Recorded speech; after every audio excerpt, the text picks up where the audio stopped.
Ons het 'n propvol program vanaand. Ek bekyk die DA se nuwe beleid, probeer pyl hoe Joe Biden vaar in sy stryd teen Donald Trump en ons veldspan praat met onwettige grondbesetters. Ons begin met gister se onrusbarende nuus dat die ekonomie in die tweede kwartaal toe die streng inperking begin het, die grootste inkrimping op rekord gewys het. Hoe ver is ons dus nou van daardie fiskale afgrond waaroor kenners al jare waarsku en wat kan gedoen word om die ergste vorentoe te vermy? Om hieroor te praat sluit professor Jannie Rossouw van Wits se sakeskool by my aan in die ateljee. Annabel Bishop, hoofekonoom van Investec, is op Skype. Jannie, ek wil graag by jou begin. Julle sê in 'n artikel hierdie week, ons het nou die fiskale afgrond uiteindelik bereik. Is dit so erg? Ja, inderdaad, Waldemar, goeienaand. Goeienaand aan ons kykers. Die fiskale afgrond is die punt waar staatsdienssalarisse plus rente op staatsskuld plus sosiale toelaas meer as 100% van staatsinkomste beloop. Ons is nou by die punt verby. Op hierdie oomblik is daar niks geld vir enigiets anders oor nie, behalwe as die regering dit leen. So, Annabel, I want to switch to you. Why did we reach this desperate situation of very high deficits, debt levels that are escalating? And as Jannie said, in this fiscal, we will exceed 100% of tax revenue. More than 100% of tax revenue will be spent on social grants, on debt interest, and on salaries in the civil service. How did we get to this point? Yes, hello, hi. So essentially we have found ourselves in a situation that over the past 10 years, we've seen a severe deterioration in economic growth, dropping from 3.3% in 2011 to 0.2% last year. In fact, we likely would have been in a supply-side recession anyway this year. Recall we had 3 quarters of contraction up to the first quarter of this year because of the electricity deficits. And of course, that has been a big problem as well, the very low level of supply of electricity. But of course, you know, the fact the economy has lost over R1 trillion over the past decade due to very poor governance and, of course, corruption, wastage and leakages, state capture essentially hollowing out the state-owned entities, and, of course, the productivity of the civil service. All of this is combined, particularly with the low economic growth rate, to render us in a situation where we have had deteriorated government finance. But particularly, we have seen an escalation in current expenditure. And, of course, you mentioned the spending on interest payments and, of course, on salary and wage and civil servants. And that is all part and parcel of current expenditure, and too little has been spent on infrastructure and areas which are growth enhancing. But perhaps the biggest issue really has been the huge elevation in the complexity and onerous burden of regulations as well. All of this has contributed to a deterioration in the ease of doing business, and of course, as you appreciate, extremely low economic growth has obviously weakened the government finances. Government has not kept pace with the decline in revenue, and expenditure has continued to run very strongly over the past decade, and of course we now find ourselves running out of money. Jannie, so in nie wat jy sê of wat Annabel sê, hoor ek die woord COVID nie. Nou ons almal weet COVID het 'n rol gespeel in ons ekonomiese pyn hierdie jaar, maar die regering se storie is dat COVID het ons oor die randjie gestoot, nie korrupsie nie en beslis nie swak regering nie. Watter rol het COVID gespeel om hierdie skrikwekkende syfers van 'n 16.4% verkleining in die ekonomie tussen die eerste en tweede kwartaal, watter rol het COVID gespeel en die inperking, twee goed, in hierdie skokkende syfers? Ja, Waldemar, as ek net kan begin deur te sê, jy maak 'n belangrike punt. Die inkrimping in die ekonomie was 16%. As dit teen 'n jaarkoers uitgewerk word, kom ons by die skokkende 50% uit. Dit het 'n verskillende betekenis. Dit moes beter verduidelik word van die regering se kant af by die aankondiging. Mense word verwar hierdeur.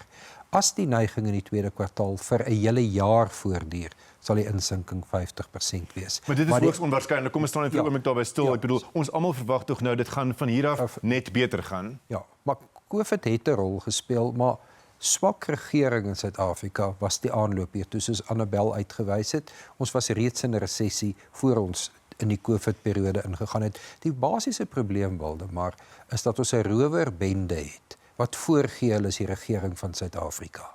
En hierdie rowerbende is besig om die land onder ons neuse uit te steel. En hulle doen dit onder die dekmantel van die regering. En dit is ten diepste wat hier aan die gang is.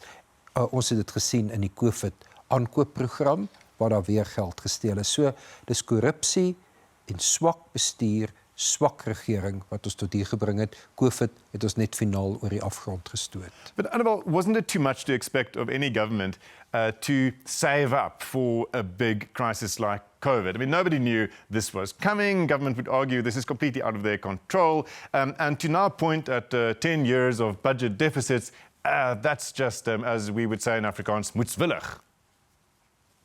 Look, I think, if you have a look at some other countries, look at Mauritius, for example.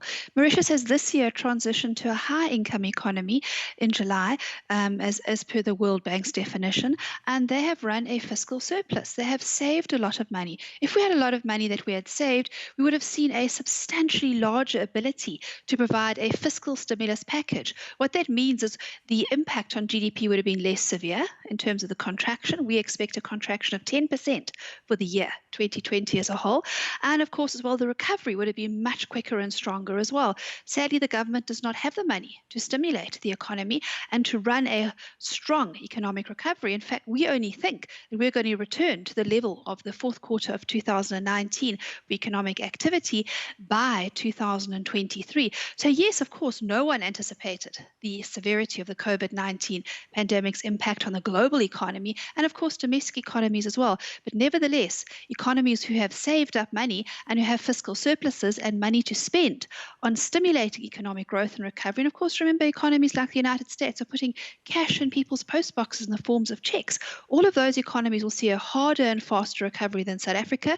We expect South Africa will lag behind the global economic recovery and indeed take many, many years to recover. Even in real terms, we only expect that to be in 2025, back to the fourth quarter of last year's economic activity. So sadly, saving for the future does count.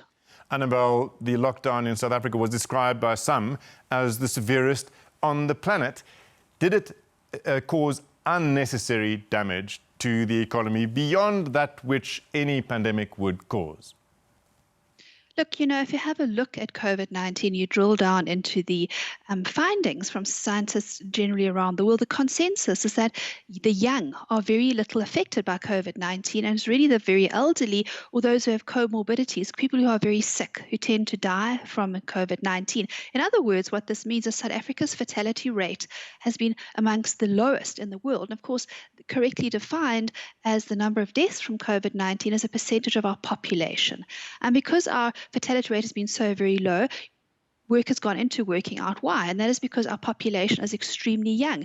The majority of people in South Africa are youthful, are young, 30 years and below. So the reality of the situation is the economic lockdown that we had has proved to be extremely severe and potentially too severe for the fallout. And we say this as well because there's further research coming through that social distancing has been little to non-existent in the densely populated areas of South Africa, and yet there has not been this huge rise in fatalities. Of course, other factors as well point to immunizations that South Africa has received as well, such as the BCG. All of these factors really accumulating into indicating that the Command Council has actually instituted a lockdown which has been too severe. But of course, it's easy to say this retrospectively and look at the statistics and see the outcome. If we knew this in April, of course, we could have had a less severe lockdown. But I agree, it's been extremely harsh and severe, and it's driven our GDP to contract by 51% this second quarter and likely 10% this year. And we would argue that in retrospect, we could have had a much lighter lockdown. But once again, government was not really to know, and I think they were panicking. In fact, globally it's been called the panic-demic because, of course, there's been lockdowns around the world, and the actual outcome for South Africa has actually proved to be relatively good compared to other countries. Goed, maar dit lyk of ons nou uiteindelik uit die pandemie uitkom, Jannie. Daar selfs sprake van vlak 1 inperking binne die volgende paar weke. Watter lesse moet hierdie COVID-bevelsraad leer uit dit wat Annabel nou gesê het en uit lesse uit elders uit die wêreld wanneer hulle nou die volgende paar maande se beplanning doen vir herstel? Ja, Annabel het 'n baie belangrike punt gemaak. Die regering het sekere kranksinnige besluite gedurende die Grendeltydperk geneem, soos die verbod op die verkoop van tabakprodukte. Dit was 'n kranksinnige besluit waar die regering baie geld in belasting gekos het. Insgelyks die regulasies wat minister Ebrahim Patel oor winterklere afgeteken het. Hy behoort om ten diepste te skaam. dat hy so iets kan afteken, winterklere, ekskuus tog. So binne die Grendeltydperk het die regering kranksinnige beheermaatreëls afgekondig wat die skade nog groter gemaak het. So as ons nou na vlak 1 toe kan gaan, moet die regering van alle onnodige beheermaatreëls ontslaa raak, sodat die ekonomie vinniger kan herstel, sodat die privaat sektor weer in staat is om ekonomiese bedrywigheid voort te sit. Ons moet asseblief nie kranksinnige besluite soos die van meneer Patel oor winterklere hê nie. Dis 'n skandaal. Annabel, just in conclusion, what is the risk then over the next year or so of actually falling over the fiscal cliff if investment doesn't rush into this market and if there's even a recurrence of lockdown regulations? So I think it is a very real risk because our debt levels, even under the most optimistic scenario presented by National Treasury, show an escalation towards 90% before they level out. And of course, as we know, for emerging market economies, really over 60% is highly problematic. In other words, South Africa is already in a debt trap. And what that means is that we are borrowing money to make our interest payments. In fact, we are issuing debt, government bonds, to the tune of 2 billion rand a day in the working week. So the reality of the situation is that we are getting deeper and deeper in debt. And because the lockdown on the economy has been too harsh and too severe from an economic perspective, we have obviously seen a very deep and very detrimental recession. And of course, the reality is that unemployment is a lagging indicator. So many people lost their jobs in the second quarter, and that's going to feed through into the third quarter from expenditure, from consumer confidence perspective, and of course, as well, many corporates and households have used up their savings. So corporates and households are in a much more financially vulnerable position than they were in the first quarter of this year. And the reality of the situation is that this has increased our chance of falling off a fiscal cliff dramatically. We don't think we're going to see hard and fast economic growth next year, the year after, certainly not in the region of 5 to 7% plus. And sadly, that's really what's needed, both to reduce unemployment, but also as well to start dragging us out of the fiscal morass that we're in. Bye, dankie. Bly ingeskakel. Ons praat net hierna oor die DA se pas afgelope beleidskonferensie.